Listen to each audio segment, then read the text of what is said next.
अंकिता हुशार आणि सुंदर मुलगी होती. वयाच्या 22व्या वर्षी तिने अकाउंटचं शिक्षण पूर्ण केलं आणि ती एका प्रायव्हेट कंपनीमध्ये जॉबला लागली. सुरुवातीला तर ती असिस्टंट म्हणून जॉबला लागली, पण तिच्या कामातील ग्रोथ बघून बॉसने तिला कंपनीची मेन अकाउंटंट म्हणून प्रमोशन दिलं.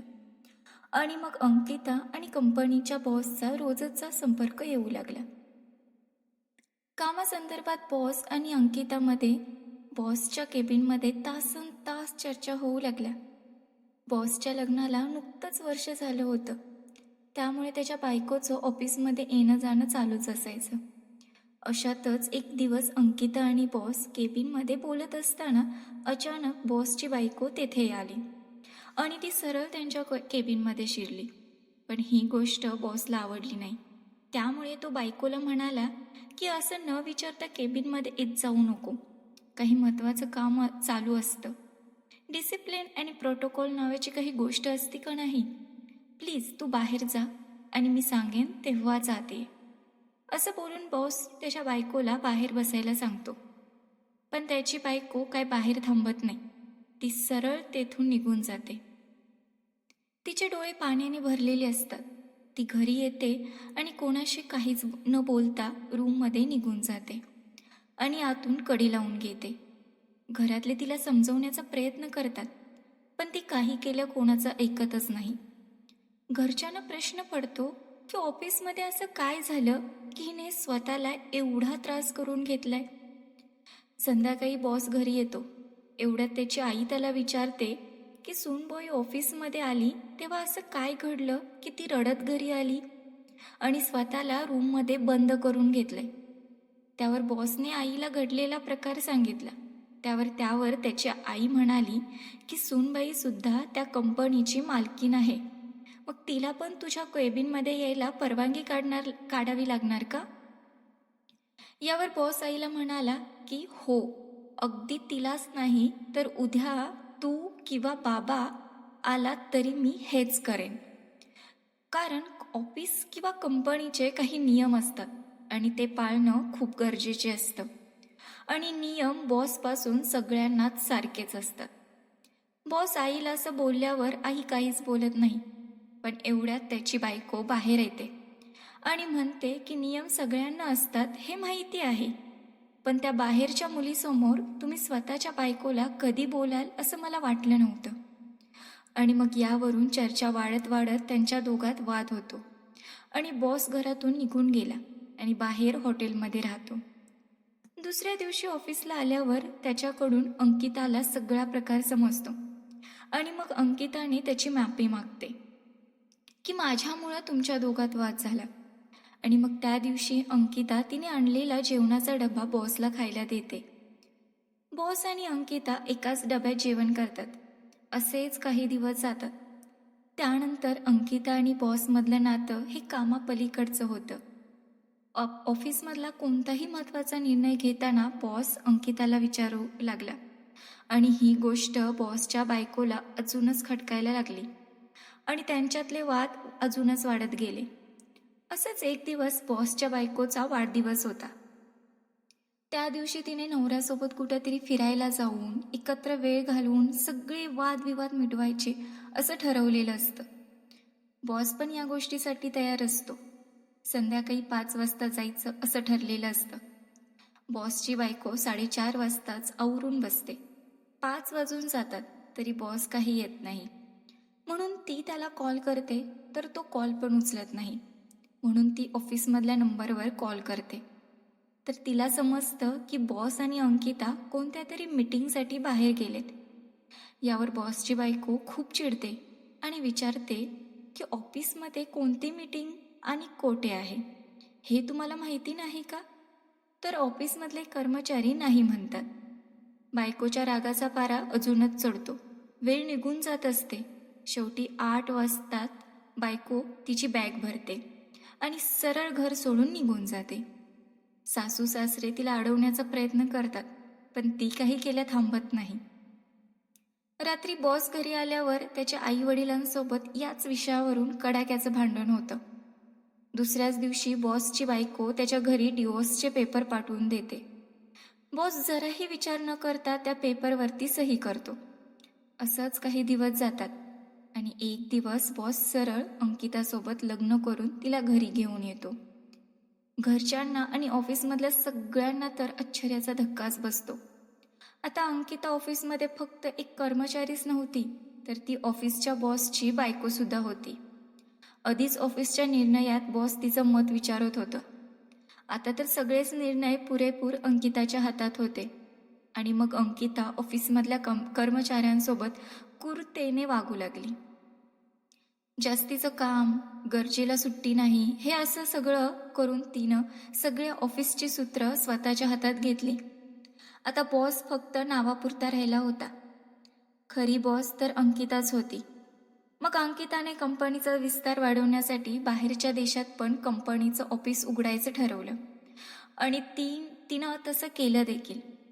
त्या नवीन ऑफिसच्या ओपनिंगनंतर तिथं जुन्या कंपनीतील काही कर्मचाऱ्यांची नियुक्ती केली आणि मग काही वेळ सगळं सुरळीत होईपर्यंत आपल्या नवऱ्याला म्हणजेच कंपनीच्या बॉसला त्या नवीन ऑफिसमध्ये जाऊन राहायला सांगितलं.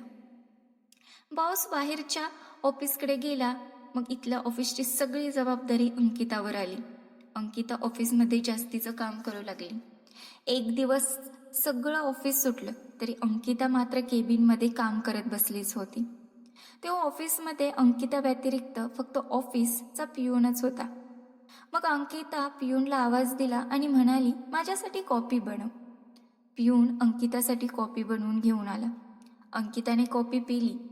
थोड्या वेळानंतर अंकिताला गरगरायला लागलं.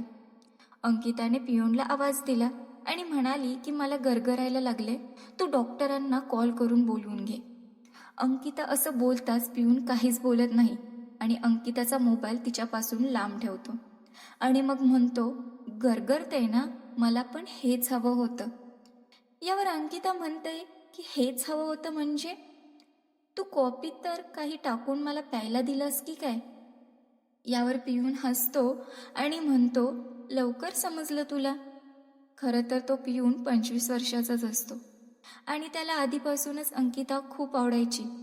त्याने 1-2 वेळा तिच्याशी बोलण्याचा प्रयत्न केलेला असतो, तिला मनातलं सांगण्याचा प्रयत्न केलेला असतो, पण अंकिताने त्याचं मन समजून घ्यायचा कधीच विचार पण केला नव्हता.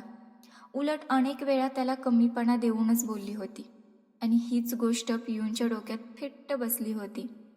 आणि आता तर अंकिता ऑफिसची बॉस झाल्यामुळे त्याला समजून घेणं शक्यच नव्हतं.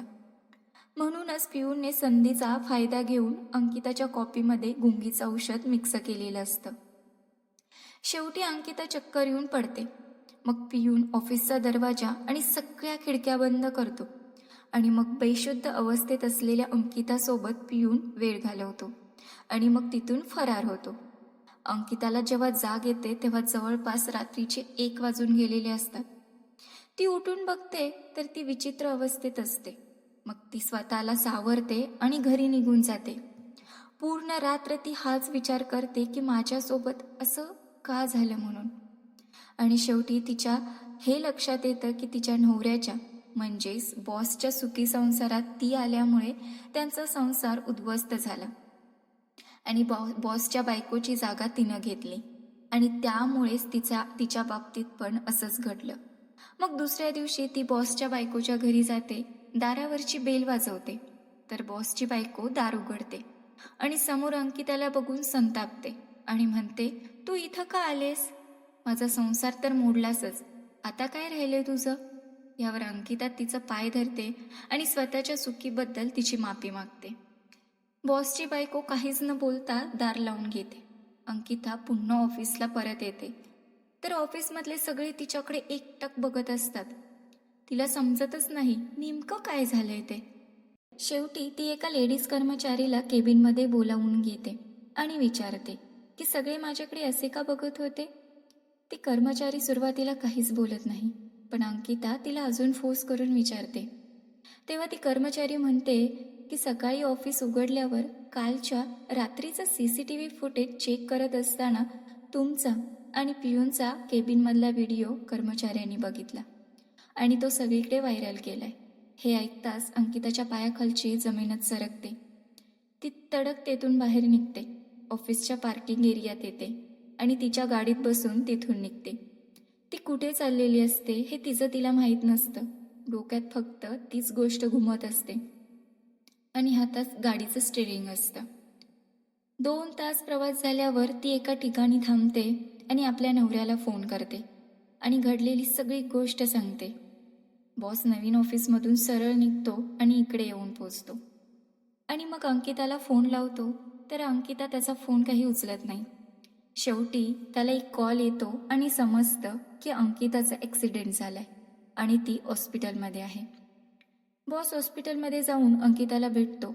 अंकिता त्याचा हात हातात घेते आणि म्हणते की मी तुमच्या आयुष्यात आले आणि त्यामुळे तुम्ही तुमच्या आधीच्या बायकोसोबत जे वागला त्यामुळेच हे असलं भोग आपल्या वाट्याला आले आहेत. तुम्ही जाऊन तिची माफी मागा. बॉस अंकिताचं ऐकतो आणि आपल्या पहिल्या बायकोची माफी मागायला जातो, तर तिच्या दारात गर्दी जमलेली असते. बॉस पुढं जाऊन बघतो तर त्याच्या आधीच्या बायकोने स्वतःला संपवून घेतलेलं असतं. गळफास लावून तिने आत्महत्या केलेली असते आणि एक पत्र लिहून ठेवलेलं असतं. त्यात तिच्या नवऱ्याचं म्हणजेच बॉसचं नाव असतं की त्यांच्यामुळंच मी हे पाऊल उचलत आहे. आत्महत्या केलेल्या बायकोच्या घरचे बॉसवर केस करतात आणि शेवटी पोलीस बॉसला अटक करतात. शेवटी हेच समजतंय की दुसऱ्याला त्रास देऊन स्वतःचा स्वार्थ बघितला तर शेवटी आपल्या बाबतीत पण हे असं वाईटच घडतं.